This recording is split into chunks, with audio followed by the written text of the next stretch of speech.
moving into different markets. And it should be a very interesting event to basically for us to depart as much knowledge as possible to help you identify which markets to move into and why and how. So very exciting day. I'm just going to kick off very quickly to explain a little bit about the STC. This is a joint event between STC and Prova. So I'm just going to take a couple of minutes to explain who the STC are and what we do for those who might not know. And then I'll over to people who are going to talk about the actual interesting things. So the STC Silverstone Technology Cluster, in terms of a geographical area, it's basically roughly anywhere within an hour's driving time of Silverstone. So we're not limited to the park at all. It's roughly the circle that you can see on the map there. This cluster was really brought to life in 2016 with a report that was done by SQW. So it found that in that area, there's approximately 4,500 businesses involved in advanced engineering, electronics, and software. Interestingly, it's not a motorsport cluster.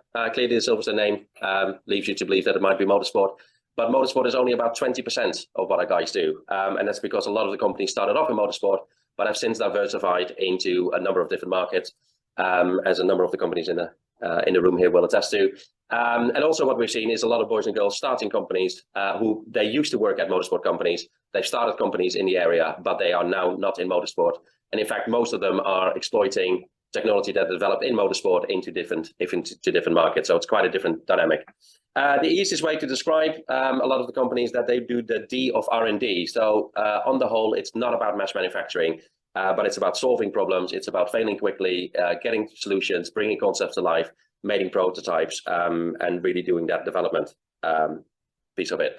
Now, interestingly, SQW were the same people that investigated the Cambridge phenomenon, which is the two clusters in Cambridge. And because they were the same people doing the research, they had the ability to ask the same question. And one of the questions was a magic carpet question. So it's kind of like, right, so you have your business here, that's fantastic. But imagine for a moment that, you know, your partner could have the same job, your kids could go to the same quality school, you could have the same nice house and all of that stuff, but you could stick it anywhere in the world for the benefit of your business. Where would you move to? Now, interestingly, in Cambridge, most people said that they would move to either East or West Coast America. When they asked that question here, virtually everybody said here. So as voted for by the people who work within it, this is the best place in the world for advanced engineering. Which sounds very boastful, but then if you think about that, there's 10 international Formula One teams, and 8 of them have bases in this area, and we've got the likes of Cosworth and other ProDrive and other renowned companies like that in the area. You kind of start to feel that that's not coincidence, and that might be something to it. So the report then concluded that normally when a cluster emerges, there is an opportunity for so normally what happens when a cluster emerges, there's a cluster support organization in place to help foster an economic ecosystem and develop that further. And the report kind of recognized that such a dedicated organization hadn't existed. And therefore, there were a number of gaps that if there was such an organization, it could address that. So our founding members, as you can see on the screen now, were basically the ones to then go like, well, shouldn't we create that organization then? Because it feels like we should. So on the 1st of January 2017, we started trading as a not-for-profit cluster support organization. So what does a not-for-profit cluster support organization do? We've modeled ourselves on an organization called Cambridge Wireless, who look after the wireless communications cluster in Cambridge, as the name implies. And it's not just because the industries are very similar, but it's also because Cambridge Wireless, or CW as they know now, have been going for about 20 years and have been doing a brilliant job for 20 years. So we decided to model ourselves on the guys that are really good at it.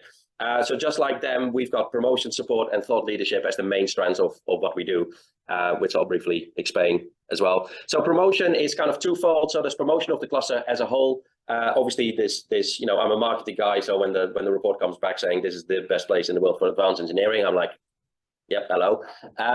So really what we do is, you know, we do a lot of presentations, and obviously we represent to UK government. But really try to push the world out. Now, obviously, we're not Coca-Cola, so there's clearly more work to be done. But at the same time, we've had about 6 different delegations coming in from China. We've had 2 different delegations coming in from France, delegations from India as well. So we're getting interesting international traction. But also very interestingly, we've attracted the interest of some global organizations. So BA Systems are a member, and we help them to source different technologies. We have partnered up with Amazon Web Services as well. Actually, a department of UK government that I'm really not allowed to talk about all that much is a member as well, and we help them source innovative solutions. And so that sort of message out there that there's a huge concentration here of highly innovative businesses that can solve your technology problems is really resonating, and there's a number of companies that we're now interacting with to make that happen. Our partnership with the UK Space Agency that we announced at the annual conference a couple of weeks ago is another testament to that. But it's also what I would call internal promotion. So because we're a multi-sectorial cluster, we will have people that mainly work in, let's say, medical, and we also have people that mainly work in F1 and oil and gas, let's say.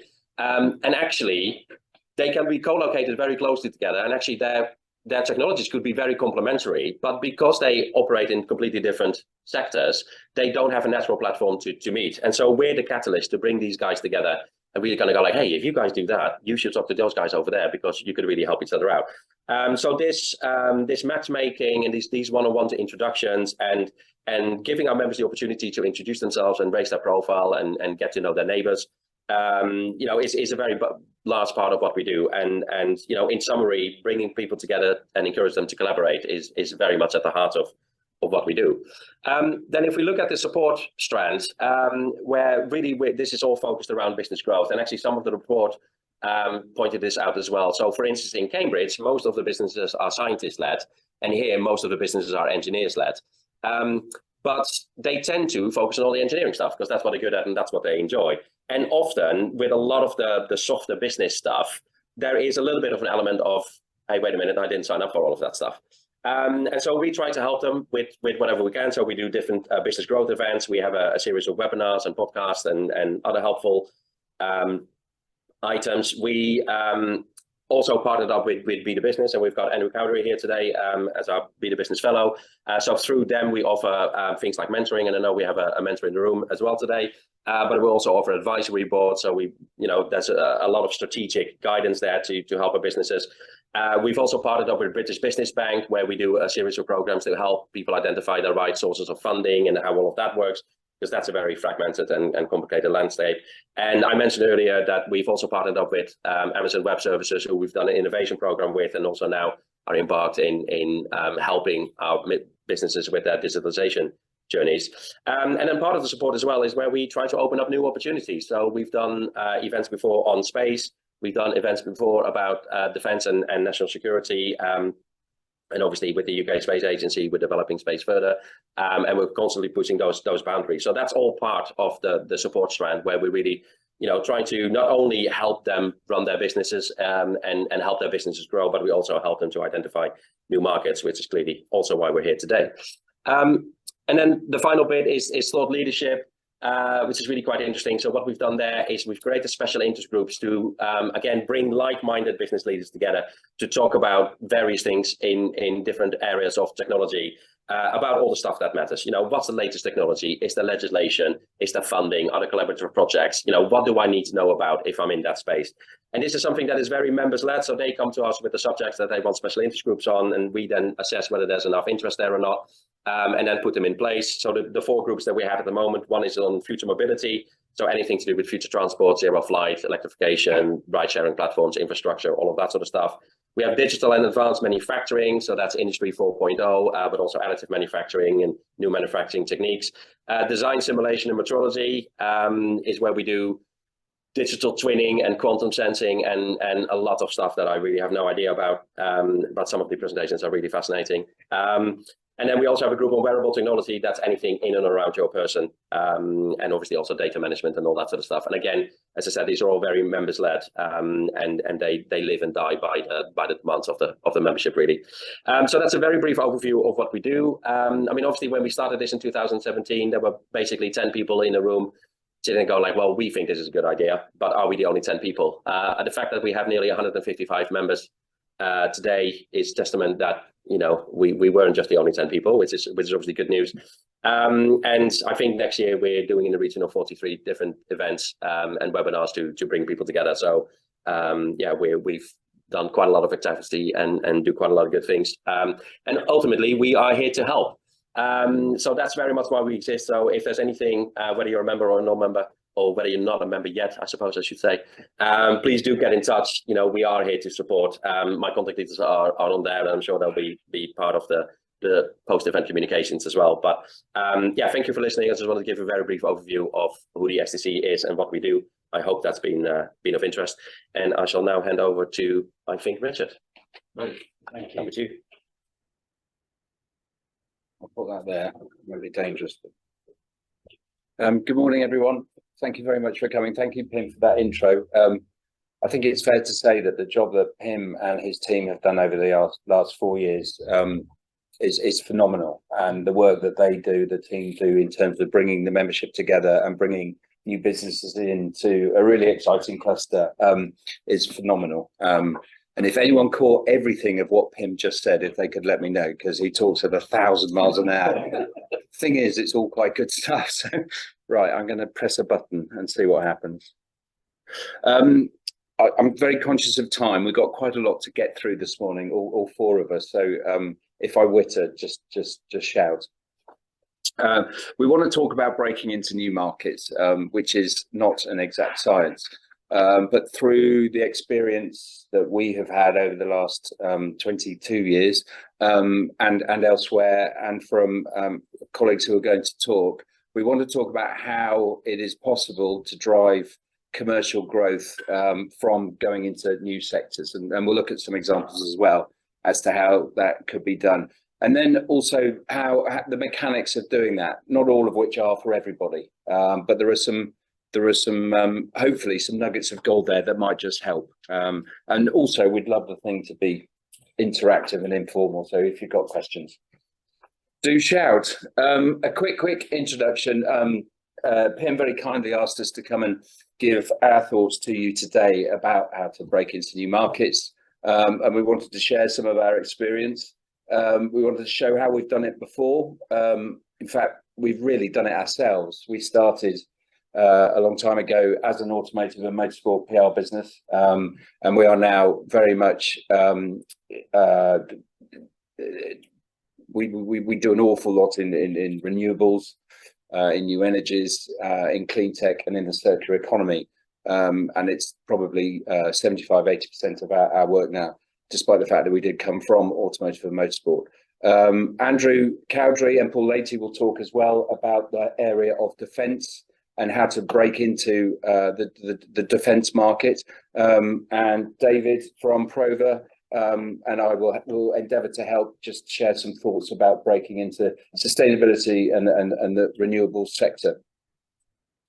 In terms of us, we've been around for 20 years, as I said, started in motorsport, now working across clean tech, sustainability and renewables, working with venture capital funds within those areas all over the world. We've also now got our own investment portfolio, which has come out of it.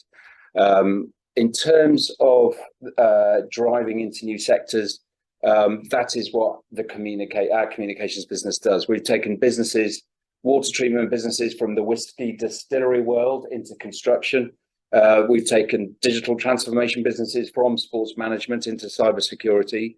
So we've seen a lot of that. We've driven exits as well as on the way sourcing investment funding for our clients. So we've seen it from both sides, and we're privileged to have done that.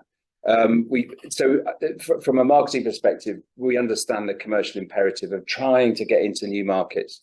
So we just want to try and get a bit of that across to you this morning in terms of how it can be done. And that's not for every business, but there are some robust principles that can be followed that really do work. And we'd like to just help share a bit of that with you this morning. Do you want to chat a bit through? I don't know how we're going to do this. Disco dancing a little bit. Right. So in terms of the scene setting, I'm just going to make it a little bit. I've just managed to close that down, which is fantastic. Lena, how do I get it back on? Got it. Don't worry, it's fine. I'll have it back. Right. Yeah, so obviously changes are taking place across markets at the moment. I think we all know that.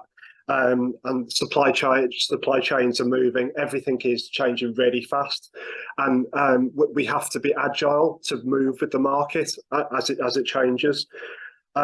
Industry 4.0 is continuing to influence everything that we do, and we have to be aware. Although that's been around for a long time, we have to be aware of the impact that creates. And that's both challenges and opportunities. And we have to look at those opportunities and see where we can take advantage of them so that we can move into those new sectors that we're so keen to get to. There was a study done recently where it showed there'd been a 6.6% drop in the number of SMEs in the market in the last 5 years. Now, you might think that paints a negative portrayal, but actually it's probably a positive statistic because it presents opportunity to fill that gap. If those startups aren't necessarily coming through, then maybe the companies that are already there can look to diversify. And reach those new markets. And we know that diversification works. We looked at, if we look at Cosworth, for example, they've moved from motorsport to, stayed in motorsport, obviously, but they're also diversified into aerospace, defence, marine, OEM, automotive, aftermarket, and even turbines. So it just shows that the opportunity is there to look at different sectors. And we ourselves, one of our clients that we work with is a company called Siltbuster, who I'll come on to later in the case studies. But we help them move from kind of whiskey distillery into construction. So all of these things are really possible, but you just have to have the right tactics and mechanisms and know the way to approach a market. And why you might think, oh well, I'm doing very well in the sector that I'm in at the moment. But it's important not to have all our eggs in one basket and to reduce the risk that kind of comes, really. In terms of breaking into new markets, I think it's really important to ask some kind of really pertinent questions before you get into it. Those questions are things like, how can you best understand the new market? How can you get some help? How can you help that marketplace? Who are the people that you need to get to and speak to who can make a difference to the business? And how do you get them how do you get them interested? So if we take the first of those, how can you best understand a market? Should I carry on? Yeah, go for it. The research you do before approaching the market will define how successful you are. So speak directly to the companies within the sector about the challenges that they face. Get their first-hand insight, because that's going to be really important to the journey that you take. If there's professional bodies or associations associated with the sector that you want to be in, make sure you join those digitally, but also in the traditional way as well. Make sure you follow the accounts on social media. It's a really good way of upscaling knowledge really quickly. And I'd encourage you to join forums and actually involve yourself in the conversations on those forums as well. Maybe as a watching brief to start with, and then get involved.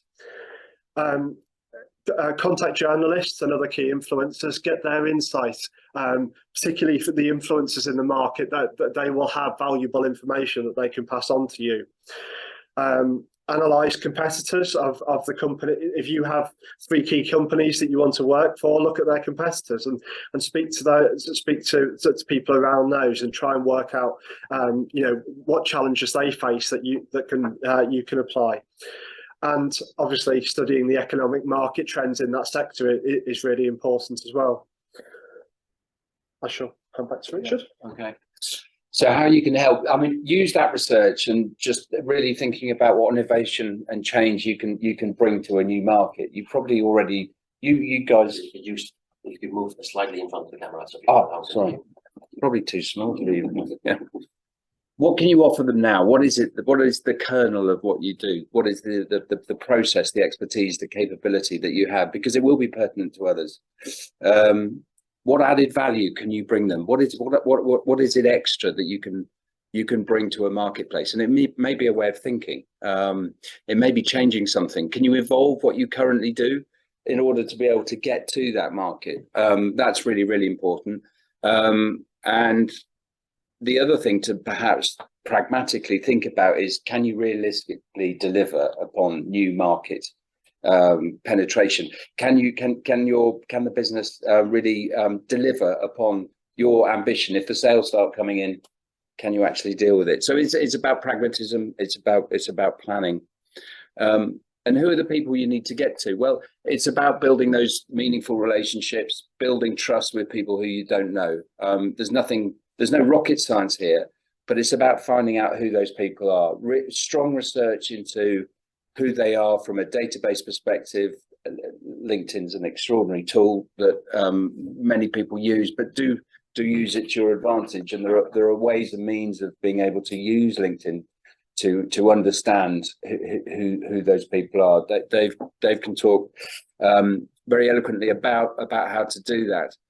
So that's really important. But that database is really strong, and keep feeding it. Keep feeding that database in terms of talking who you're talking to, and making sure that it goes back into that database. Get to know the relevant professional bodies, be it across space, be it the catapults. If it was aftermarket, just one example here, who's the key professional body? Is it the IAAF? But then also looking at where the industry is. What are the exhibitions they go to? What are the bodies that are important? What are the forums? In terms of exhibitions here, it's not just about getting a list and seeing who's there. It's also about finding out which media are going to be at that list. They'll all have a media attendance list, and many will actually give you a media list. Well, when you go to that exhibition, go and meet the media. So that's really, really important. But getting to understand also the social media channels in terms of the forums, but also who are the influencers across the different social channels, and making sure that once you get into that market, that you are that you're in front of them. So how do we get them interested? From a communications perspective, it is very, very doable. It's about talking to them and finding out issues that are important to that vertical market. We'll talk about some issues later, some case studies later on, but all vertical markets will have an issue. It might be with regard to lightweighting, it might be with regard to pre-prototyping times, it might be with regard to manufacturing supply chain issues. But finding out and listening to the marketplace about what those issues are, and it may well be that you can actually help to solve that issue. And if you can help to solve that issue, then why not be talking about it out into the marketplace? So developing that hook, knowing what you can do and how it might be able to help in a different situation. You'd be surprised how often the issues within one marketplace are actually very, very similar in another. And showing how that innovation can bring commercial advantage into a new marketplace. And demonstrating your current sector background and how pertinent examples of what you do now can actually help into a new sector. So and then also using social media tools at your disposal. Hashtags are obviously really, really important, but utilizing LinkedIn Insights. Do you want to chat about LinkedIn Insights? If I do, I'm going to we'll come on to it in a second anyway, but I think LinkedIn Insight tag and is really one of the key things that you can be doing. So it's just a little bit of code that for anyone who doesn't know, please forgive me if you already know this, but it's just a little bit of code that you can put on your website, and then when somebody visits your website, it sends a message to LinkedIn. So then when you do a paid campaign, you can specifically target somebody who is already invested in your company. So therefore that you know that you've got a warm audience, and it makes your paid targeting on LinkedIn highly effective. So I think that is part of the tactics really of how on earth we're going to do it. We all want to break into new sectors, but what ways are we going to do it? And I think there's a number of ways that we can achieve that. I think the first key area from our perspective would be media relations. So that's that's kind of any correspondence with a journalist or somebody who would write in a digital or print publication. You want to get to know key editors because that's a mutually beneficial relationship. If they like you as a person, that people are more likely to deal with people who are from a human level, and then write more positively about your business. So just getting to know the editors is important.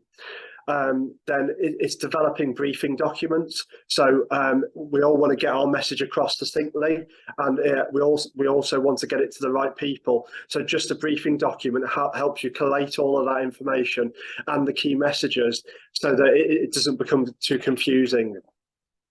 A tactic that we use in the PR and marketing industry is something called news hacking, and that's where there's the stories already out in the marketplace that we can jump on the back of. So it might be that there's already a story that's gaining a lot of traction in the market about sustainability. Well, maybe we can, you as a business, if you want to be in the sustainability sector, maybe you can add commentary to that and become a voice. So that's important as well. For I would say the majority of print publications, and for a lot of digital publications, there is what you call forward features available. So if you contact the magazines or generally just go on their website, you can see the type of topics that they're going to be writing about in the next 12 months or so, and that's normally in a calendar format. If that publication is in the sector that you want to be in, then look at the forward features calendar, see what applies to your business, and then think, okay, in June there's an article about sustainability. I could feed into that and then contact the journalist about that. Journalists love things that they can't get from the internet and from just general research. So anything like behind the scenes invites generally go down really well. Site tours, or like an exclusive with one of yourselves, with a leader from the business. They really like that. And then also there's another mechanism on LinkedIn where each month everybody has the capability to invite people to like their LinkedIn page. And you should be inviting key journalists. If you want to be in that sector, invite them to like your page. So that's from a media relations point of view. If we look at wider communications, it's important to write about an industry issue. So we can all write about what we offer and what we can give, but as Richard touched on before, it's about resolving an issue and like what added value can you bring and for the industry. And then aligned to that, it's creating thought leadership about how to resolve that issue and how you can make a difference. Then once the story's written, there's different angles that you can approach it from. So it might be that initially you're approaching it from a problem-solving side of things. Then you might do a case study afterwards, and then you might do something else. Just find different ways, even if it's the same information, you can repackage it. And then respected industry voices. We've got some in the room today. It's really important if somebody's already established in the industry and people know who they are, if you can get them to talk alongside your business, that gives real gravitas.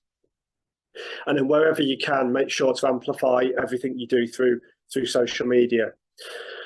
Which brings me nicely onto this slide, which is social media specifically.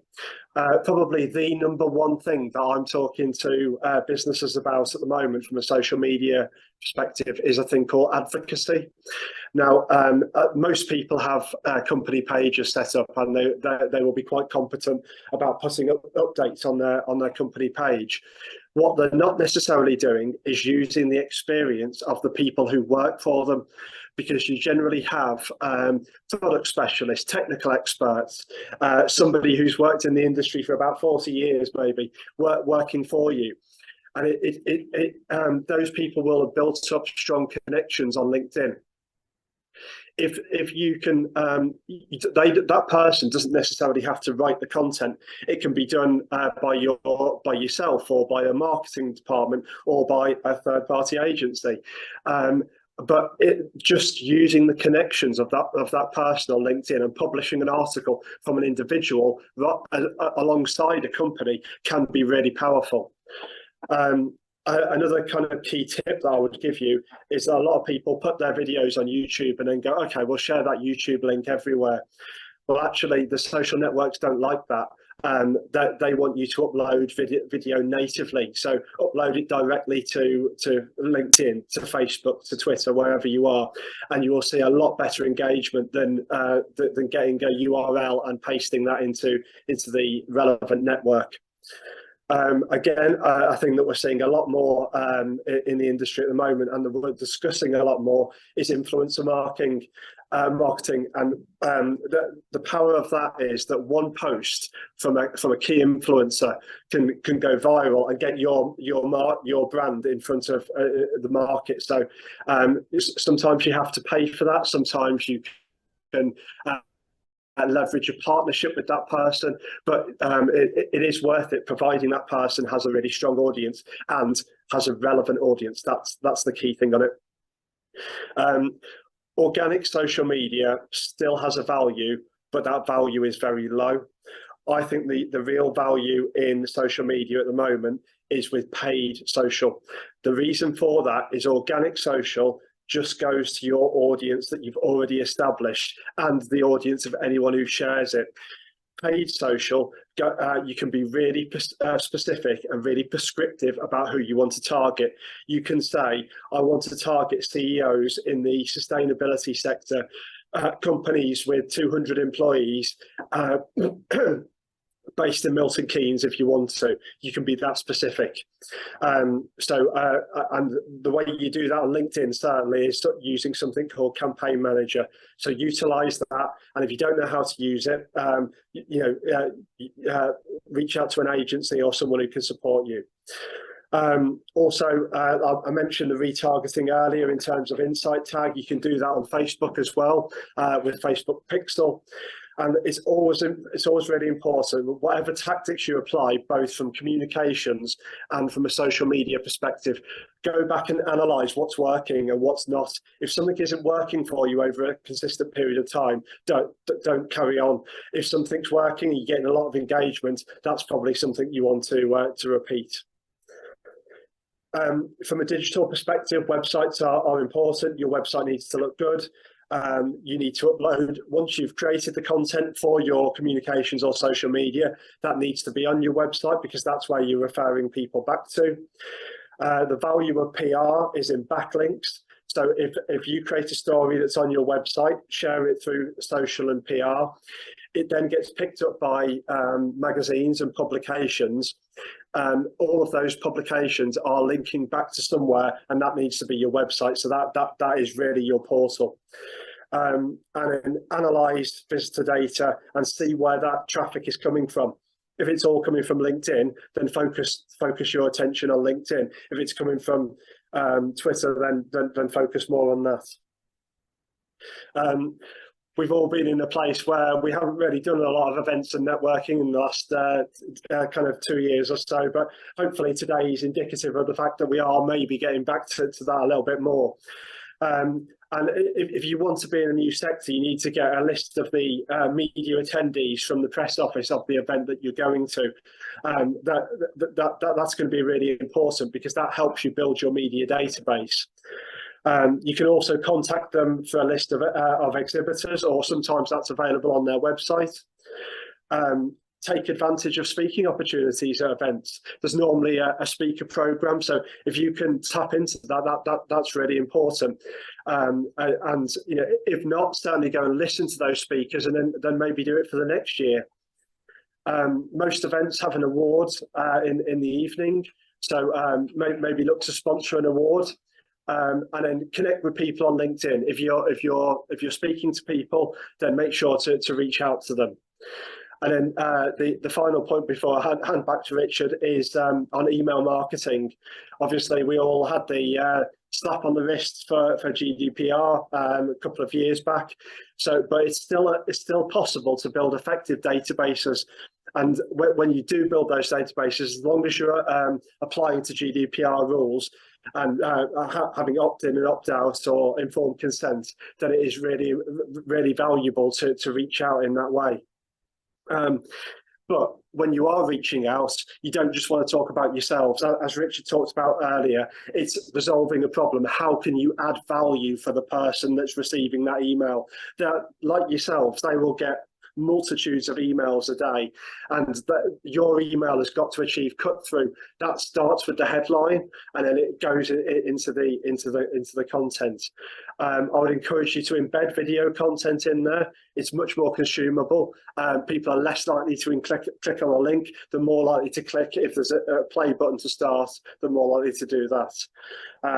Again, backlinks are important. And it's really important as well to tracking inbound links from any emailers that go out through Google Analytics. And I shall pass back to Richard. Almost there. Sorry, guys. So it might seem daunting, but I think so important. Mitigating risk in uncertain times, really, really crucial. It's about research. It's about finding out who the decision makers are, and offering solutions to the issues of a new market can really, really pay dividends. So at the end of the day, I think it's about preparation. That research is absolutely critical. It's about a plan that will always change, but then about delivering it. So at the end of the day, very, very possible.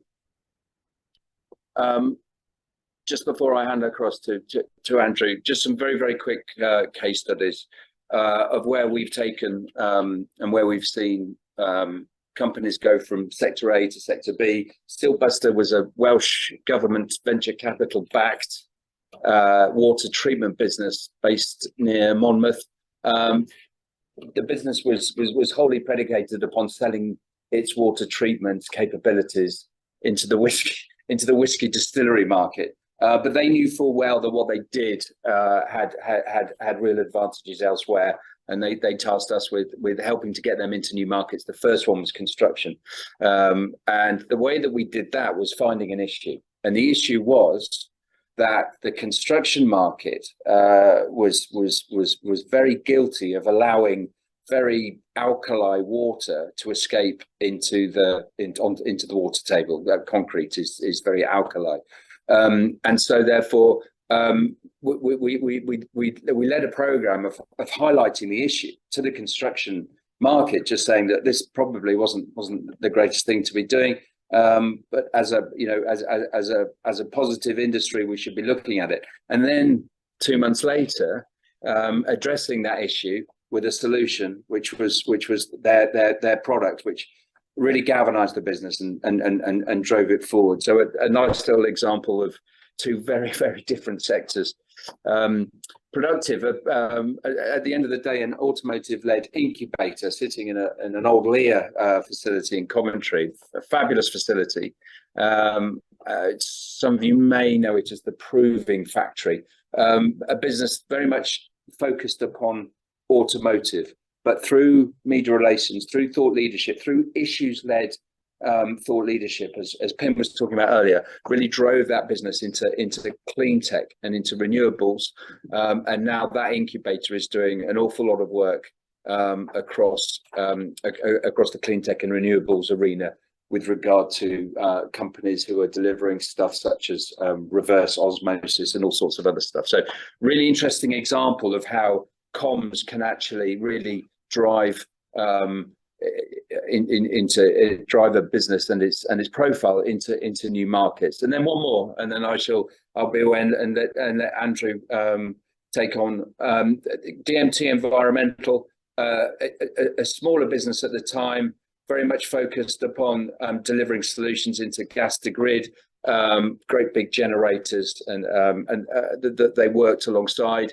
And they were really based around oil and gas. Their turnover was very, very much largely based around oil and gas, but they wanted to be into they wanted to be into waste to energy.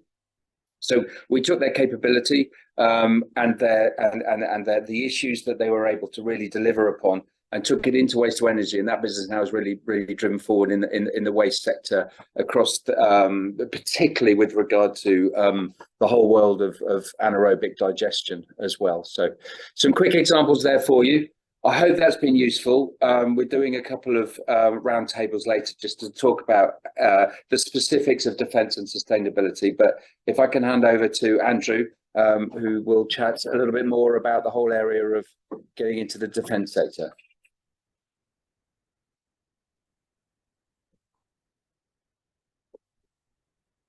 This way.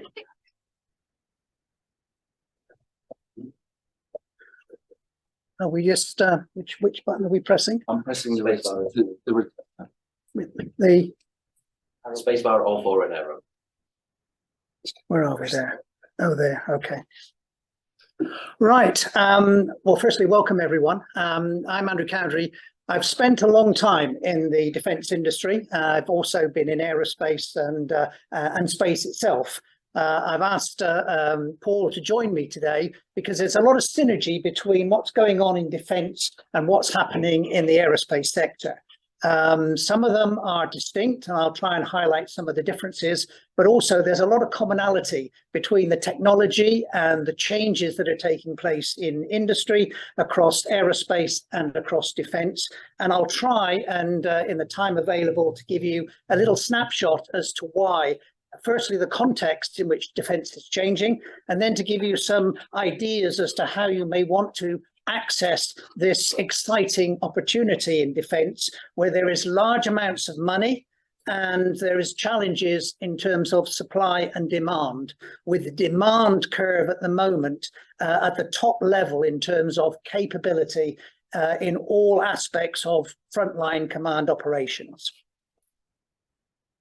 So just a little bit about the defence market is changing. People often get put off by defence. Oh, it's so difficult to get into it. There's all these big players that are capitalising the market, and MOD and government is spending huge amounts of money with them. Absolutely true. However, there are changes taking place, and be assured I've been very close to them over the last few years, working with government and with some of the big businesses around those changes. I've put them down into a fish, a carp, which is capability, affordability, resilience, and skills and people. Just a bit about capability. We'll all know from the recent Russian activities in Ukraine that capability is really important, and that Western capability is actually extremely good when we can get it into the theatre of operations. However, we have to continue to develop that capability into usable products. Affordability, cost. In the days when we had inflation at 2 to 3%, that was fine. We're now looking at componentry, which is going up significantly in value. And so there is a need to be able to adapt, to change the technology and the engineering solutions. Really difficult in an environment where you have defined standards and specifications, the certification that's needed both for commercial flight, but also for defence capability. Resilience. We used to buy a lot of our componentry from overseas. We're now looking in the defence environment at insourcing, inshoring a lot of what we might have done overseas. And that applies equally to some of our, where we would normally have gone to America, looking at should we bring it back into the UK? What capabilities do we have? And is there some commercial capability that we have, which we didn't know existed, but might be able to come into defence? And people. There is a huge skills challenge across all industries at the moment, but defence is not protected in any way, both in our armed services, but also in industry itself. So STEM challenges in terms of bringing in new recruits, but also upskilling and reskilling is becoming a real challenge. This is where small, medium-sized enterprises can really add value to some of the bigger companies that are really struggling in some of the critical design capabilities that they need. So those that are into test and evaluation, those that are into digital design or additive manufacture, this is the area where some of the bigger companies are looking to small companies to get more involved. And I say small because, Cosworth and others are bigger businesses. So there's also mid-tier that are getting more involved in that. Size of the market, I've given you some figures from the Aerospace Defence Security and Space Organisation, 23 billion pounds worth of turnover per year in 2021-22. A significant amount coming from the UK government, but there is significant export business associated with that as well. So it's a large market. And for those that are interested in getting paid every month, the UK government has a statutory regulation that you get paid within 30 days if you're a small business. So that gives you a revenue, a guaranteed revenue from a AAA customer. Opportunity in this market. For some, it will be existing markets. For others, it might be new markets. And I've just highlighted some of the changes that are taking place, but more particularly why they're taking place. So we had a defence integrated review in 2020, which highlighted the threats and the concerns of UK government, UK armed forces to what was happening. Now, that is actually going under review at the moment, because you may have heard that Rishi Sunak has asked for an update on what was known as the Defence Command Paper. This highlights where people think there are threats coming and why we should be building up our capability, not only in the people side in terms of armed forces themselves, but also in the technology and the investment that needs to be made. Following that, there was also, for several years, we've never had an industrial strategy linked to defence. This is looking at how industry needs to respond to the defence risks associated with what's going on in the global international market. So the Defence and Security Industrial Strategy came out in 2021 and highlighted a number of key issues as far as industry was concerned. Firstly, they want to partner more. They want to be transparent in terms of the information that government shares. That's quite a difference in terms of the past, where they used to suddenly say, oh, we need this. And you go, yeah, but if you told us 3 years ago, we might have been able to invest or find a solution. Now you're giving us little time. So the documentation that I've listed there in terms of strategies is no way exhaustive. There are at least 14 different documents that MOD have published over the last 2 to 3 years, which highlight both a top level strategy, but also individual strategies for each of the 5 frontline commands. Those are cyber, space, air, land, sea. And all of those now have dedicated strategies generated by frontline commanders that are listing all of their future risks, priorities, with also in some of those documents, a 30-year plan and pipeline of equipment that they want. You have an opportunity there to look at those and to say there are some areas there that we could respond to. This is, frankly, from my point of view, and I've been in the industry 40 years, the first time I'm actually seeing visible approach from government and from the MOD on what their future capabilities will require. There's also a reference there to small, medium-sized enterprises. I think everyone recognizes that there's a lot of innovation and agility inside the SME community, and clearly we've already had Pim's reference to that. So a lot of things that Pim referenced is exactly what the UK want to encourage and support. The UK has already set up what they call defence and security clusters. These are businesses that are focused around defence and security. And the first pilot was opened 2 years ago, was in the southwest, which brings in primarily naval, but there's a lot of other things going on in the southwest of England. There's now a number of others. There's one in the Midlands, there's one in the Northwest. These clusters will continue to be developed, and they will have key elements of industry, both at the prime level and at the mid-tier level, but also they're supported by Innovate UK. For those of you who know Innovate UK, grant funding and very supportive in around industry development, but also DASA. This is the Defence and Security Accelerator. And again, I think Pim's been working from an STC point of view in a number of those areas. But there is an action plan in place which highlights the importance of what SMEs can deliver to the defence sector, and both government and prime contractors are being encouraged to grow their relationships with small, medium-sized businesses and also with mid-tiers. And finally, just in terms of the size of the market, clearly there is a large defence market in the UK, but it's also a large export opportunity as well. And for those of you, I spent my career shipping Typhoons to a multitude of Western countries, including the Middle East as well. The fact is that although the UK have about 130 Typhoon aircraft, the actual production route pipeline now is over 700. So, and a lot of those have gone into the export market. SMEs, that they're being tracked very carefully. So there's now a monitoring process in place, which government is looking at on a regular basis. At the moment, the figure is 23% of MOD spend goes to small, medium-sized enterprises. Only 5% of that is directly with through the government. The rest of it actually is through primes and through mid-tiers, etc. All that documentation is now being consolidated. It either came through the government, through MOD itself.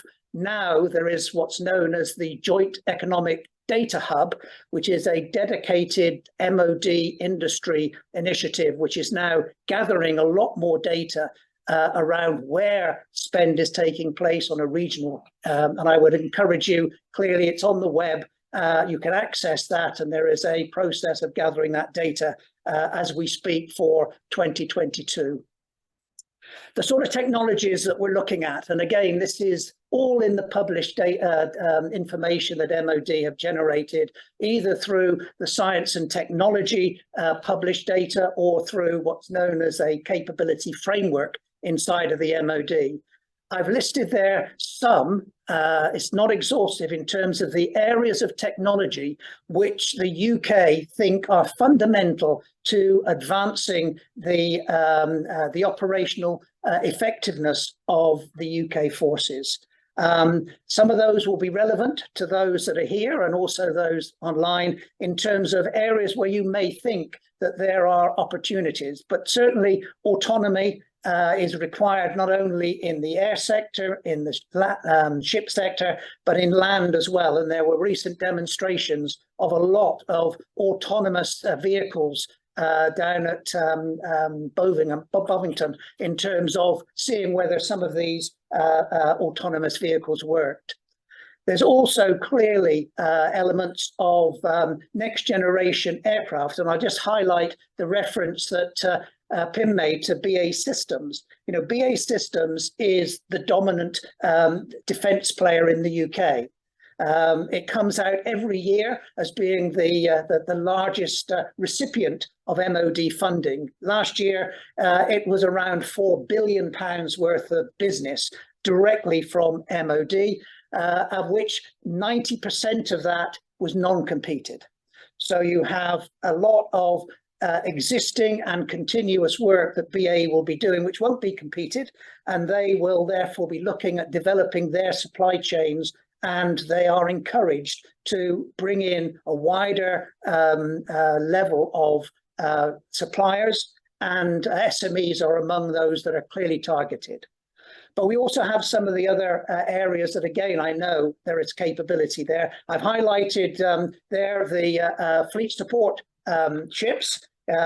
Very, I would say, interesting politics there in terms of Navantia, which is the selected prime contractor, but they have Harland and Wolff and others in the UK. Well, about 60% is argued to be in the UK. But again, there is now a supply chain that needs to be put around all of that. And there are opportunities, meet the buyer exercise going on as I speak, in terms of looking at how do you get to that 60% or more of UK content. And some of it will be designed to print, but there is a lot of kit on that ship that is yet to be fully designed and built, but there are certainly allocated amounts to go to UK industry.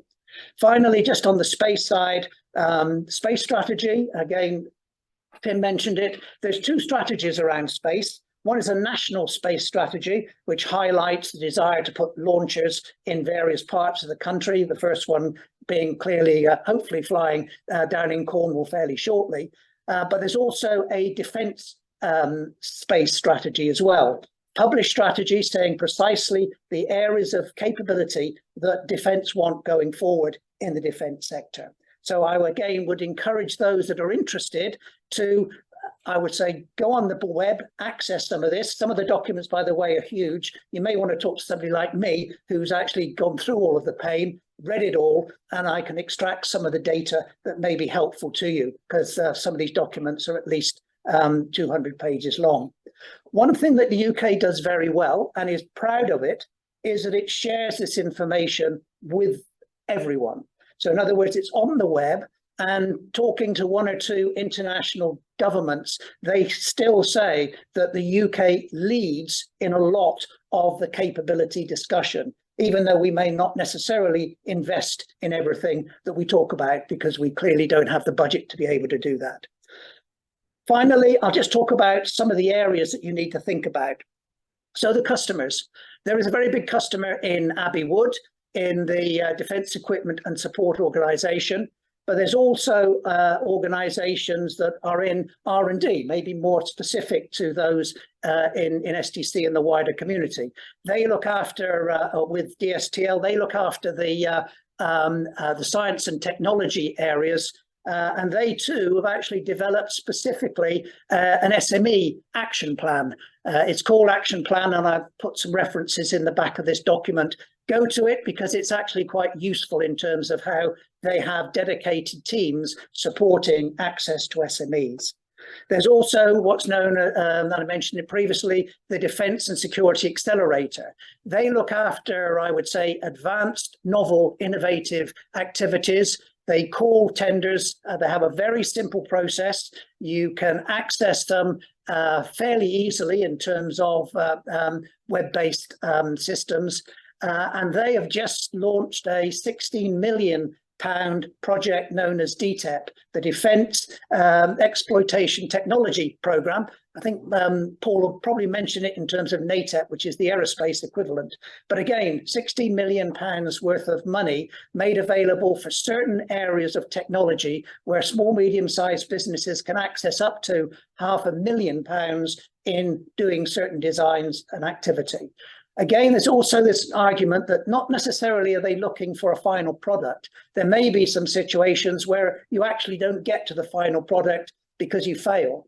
But again, they are encouraging more people to get involved in some of these high technology risk areas, but recognizing that not everything at the end of the day will be successful. The other thing is around support.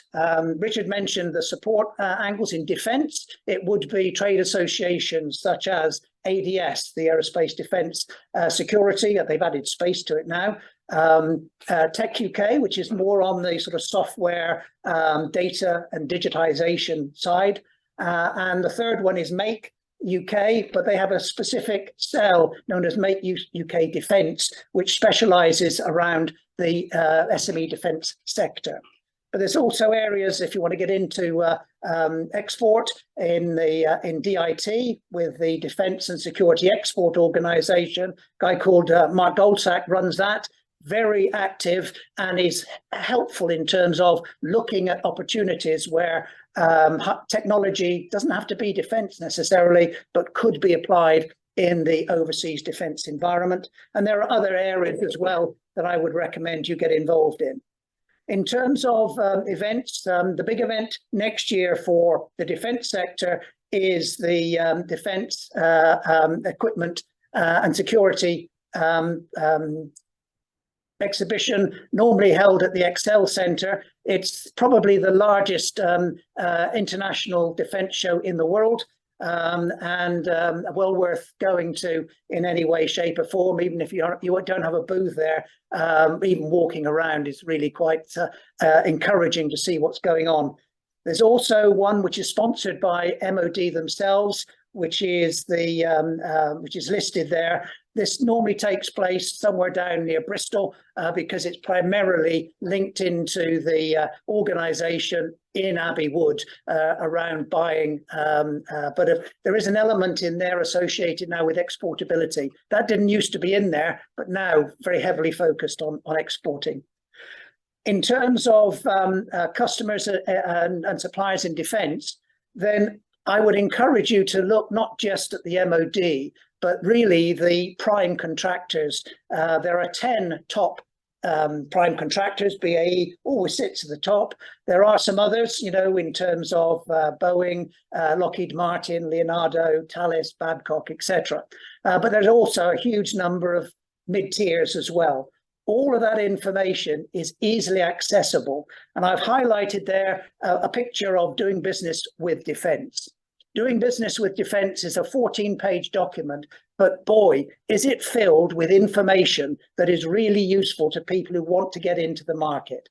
It should be user-friendly. It is user-friendly because I've used it myself, but it gives you access to all of the contact details of the main companies, and also to the likes of DNS, DSTL, DASA, etc. So a really useful document. Also contained in there is the SME action plan.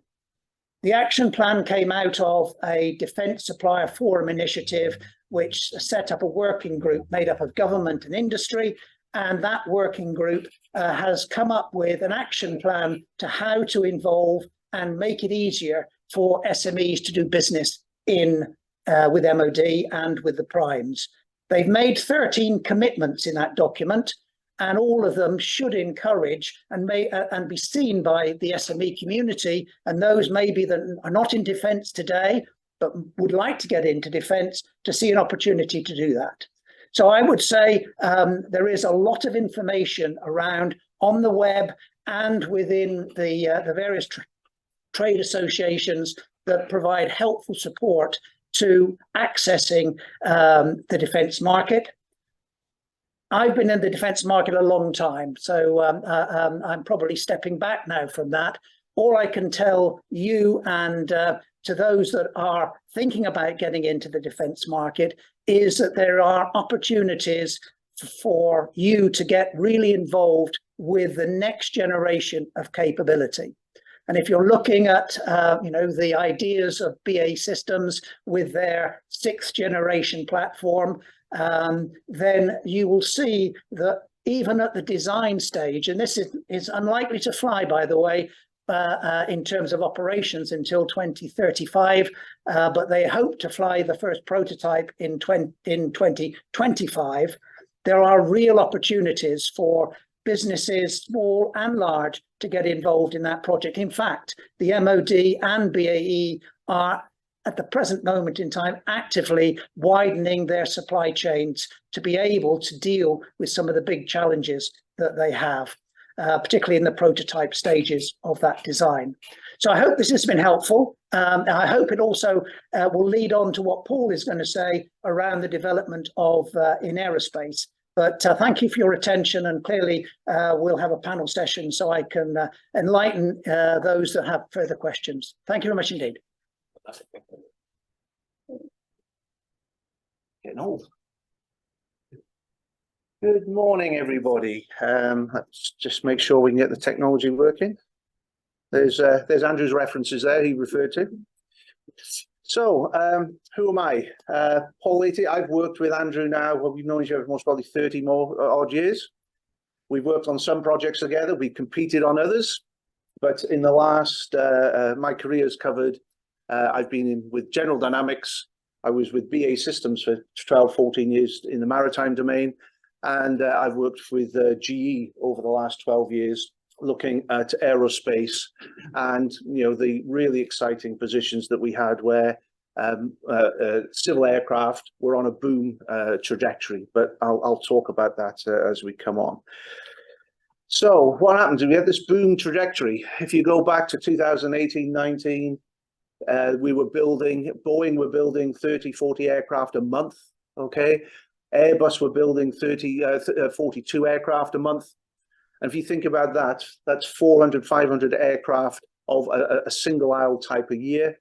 Each of the major aircraft manufacturers were making about 1,000 aircraft a year. So if anybody's been in a high-tech environment and you look at a civil aircraft, 1,000 of those aircraft being built by each of those companies, Boeing and Airbus a year, was great. And what happened is all of us got ramped up.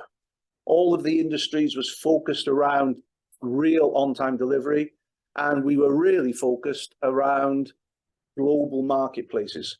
So I was having printed circuit cards made in Malaysia. I was having equipment built in India, and all of a sudden we had the pandemic, and the world crashed. And I mean, it literally did crash. I mean, the couple of charts I've put up there are just illustrative. On the red one on the right left-hand side talks about the number of aircraft that stopped flying, and that was within about a 3-month period.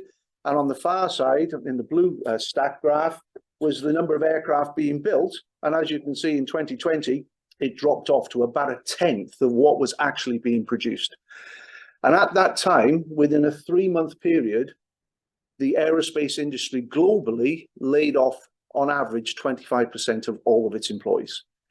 And when I say, I'm not just talking manufacturing, I'm talking about airport support, taxi firms supporting aircraft, airports, all sorts of parts of the environment. And that's what the graph in the middle shows, all the various sectors. Every one of them was at least hit by 25%, if not more, okay? And everything ground to a halt. Bad thing about it was we thought it's going to take a little while to come back. What's happened over the last most probably 12 months is that the short-haul travel has ramped up pretty well in Europe and in the Middle East. It's getting close to what it was pre-pandemic. The same again in North America. Internal flights in North America are about 80% of what they were around the pandemic, prior to the pandemic. However, long-haul flights, intercontinental, Far Eastern, China, all still locked down or significantly impacted. So we had this situation where we've lost all of the skills, and we then said, how and what are we going to decide to do to address that? And I've listed 5 or 6 points here. Once again, I don't want you to read through them all. What I want you to do, though, is just be aware that this is a major reset for the industry. Now, that's good in some respects, bad in others. The fact that we've reset and we've had basically an 18-month to 2-year hiatus is it allowed us to start to think about what else can we do differently and where are the risks in the aerospace business. We've seen global versus local supply chains. Andrew touched on it a little bit in the sense that we've now got China and the US, most probably as stressed as they have been for the last 15 years. There's debates going on about are there key technologies in aerospace that America should stop putting into and supporting China. I had a genuine joint venture in China, a company called Aviage, that we were producing and developing flight control systems for a new aircraft in China. Its job was technology transfer, and the Chinese paid $600 or $700 million for this technology transfer. It was a significant investment. And now a debate is, should we back off of that? Is it a situation that they're going to use them in the military? All of these were debated at the time, but the relationship between China and the US was a lot better if I go back to 2012, 2013, than it is at present. So there's still large discussions going on about that reset. And then you've got the discussion about supply chain resilience. You know, we've seen container ships off the west coast of America with stacks of goods, be it cuddly toys versus computer chips. There's all sorts of challenges going on about how do you keep the supply chain in aerospace relevant and live, and should you be bringing a chunk of it back into Europe, and then should we be bringing some of that back into the UK? And particularly around the defence arena that Andrew talked around, there are now nominated sovereign capabilities that the UK will invest in and will not put overseas. But it's challenging all of the thinking that was before was global. Globalization was good. Travel the world. You know, the supply chains were most probably undervalued in what we did. The UK government has adopted a zero emission 2050 strategy. That, and I'll come on to that in aerospace, because we had some foresight on that through some organisations that we've set up. And that's now starting to generate a different set of technologies that are needed for Fly Zero, as it's termed, a program, and the zero emission agenda is now starting to see new and novel technologies that have been developed in other sectors coming across to aerospace. And I think that's most probably one of the areas there's most probably quite a lot of benefit and synergy. We're seeing those new technologies, be it hydrogen fuel, be it battery technologies, be it that synthetic aircraft fuels. All of that stuff's going at the moment. We've got fighter aircraft. Now, you know, the RAF are proud that they're actually putting SAF into fighter aircraft. Seems a little, to me, a little illogical in the sense that you're then going to potentially go and run a sortie with a significant defence arena, and you're worried about the fuel in your aircraft. But that's the level of real impact that the new clean agenda is having. Government have invested in aerospace, they've invested in automotive. They're now seeing through government departments, be it DIT, BAYS or whoever, that they're looking for cross-sectoral investment. So when you go to Innovate UK, one of the questions you'll ask is, does this have cross-sectorial support? Can it be used elsewhere? So all of the discussions we had around STC and bringing people and technologies together, that's at a governmental level as well. I mentioned the aerospace supply chain is currently stressed, and the next view graph will show you how stressed it is. I've got a little case study there. That's stressed. Now, that means that if you're not in that arena, you have an opportunity to come in and help de-stress that arena. Coming into aerospace does have overheads associated with it. So it's not just turn up and work. You have to have certain approvals and accreditations and the such. But once again, there's a lot of information out there that will help you to say, is that the right area and the right business for you to operate in? And then the aerospace in the UK already has an engagement strategy. That engagement strategy has been around for 10 years. I've got 2 slides on that that gives you that information for you then to do some homework and go and investigate it and see for yourself. So looking at, this was a case study that was done.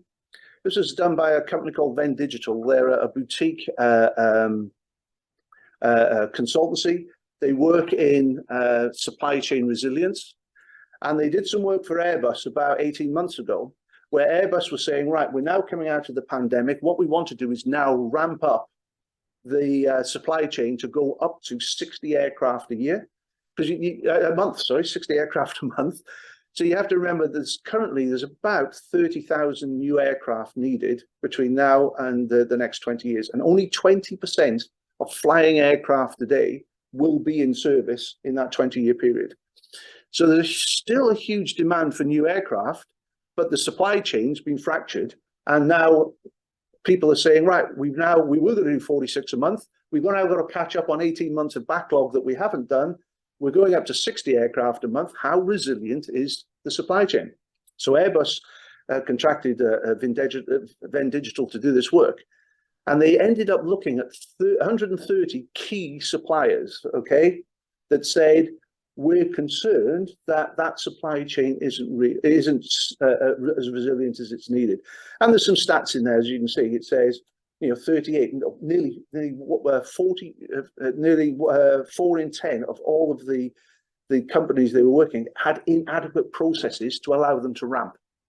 There's 1 in 5 suppliers didn't have enough staff. We mentioned it. There's not enough technology staff around.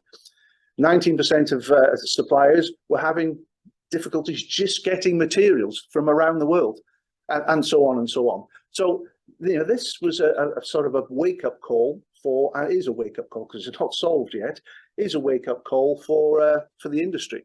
And the UK had positioned itself as number 2/3. There's always a debate about, is the French aerospace community bigger or smaller than the British? The Americans by far and away the largest. So, we've been at that top table for a while. How are we now going to support the UK aerospace sector to ensure that it's capable of delivering the demands of both Boeing and Airbus? So 10 years ago, I was surprised when I put some view graphs together. I didn't realize we did this 10 years ago. This is the Aerospace Growth Partnership. Early last decade, we sat back and said, where does the UK want to go? The UK government, together with the ADS trade body and about 8 or 9 key companies in the UK, sat down and we created the Aerospace Growth Partnership. Need to slow down a bit. And what it allowed us to do was have a conversation about how do we maintain a position of second in the world after the States for supply of equipment. And what it did is, you can see all of the attributes that we got from the Aerospace Growth Partnership. But in my view, it was one of the few times that we actually did sit down as an industry and government, put together a long-term strategy and decide where and how we were going to invest our money. And the government have put in about 6 billion of research and development funds.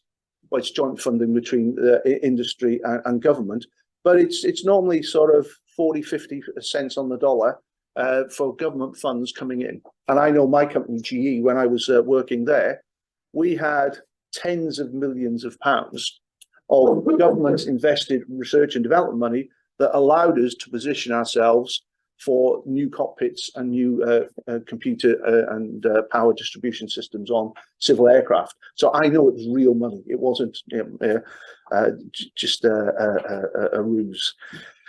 What it did, though, was it set up a thing called the Aerospace Technology Institute. Now, this is the key thing I want you to take away from this, is the Aerospace Technology Institute. It's been around for 7 years. It's got a staff.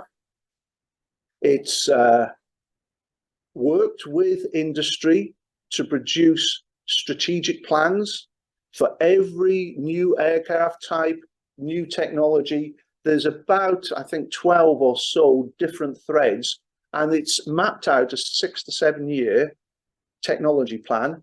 And it's now focused. Last year, for example, we had a Fly Zero program where industry and the ATI put together 108 engineers to work on what to do with a green aircraft, a new clean green aircraft.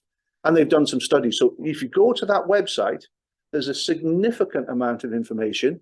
And the other good thing about it is they're set up to interact with industry.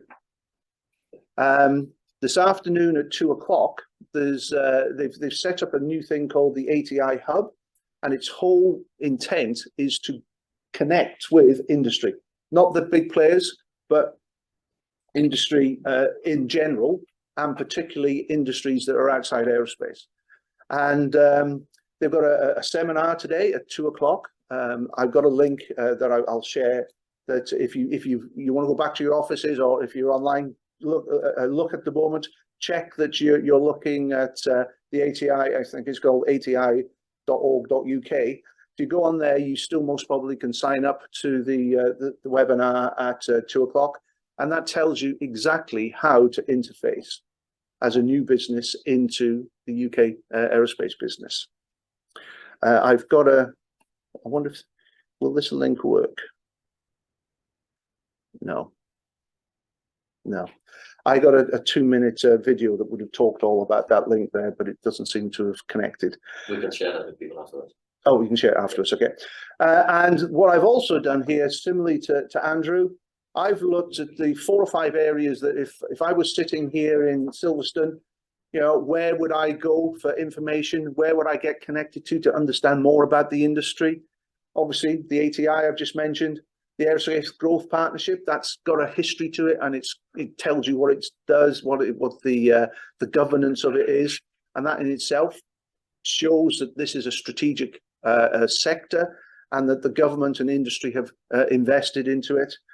The ADS group, which is basically the trade body, I've left it on the table there. As far as exhibitions in the go, there's the Farnborough International Exhibition is run every 2 years. We ran one last July. Oh, thank you very much. That's very helpful. The reason I was going to show you is, if you pass us that one's right. Okay.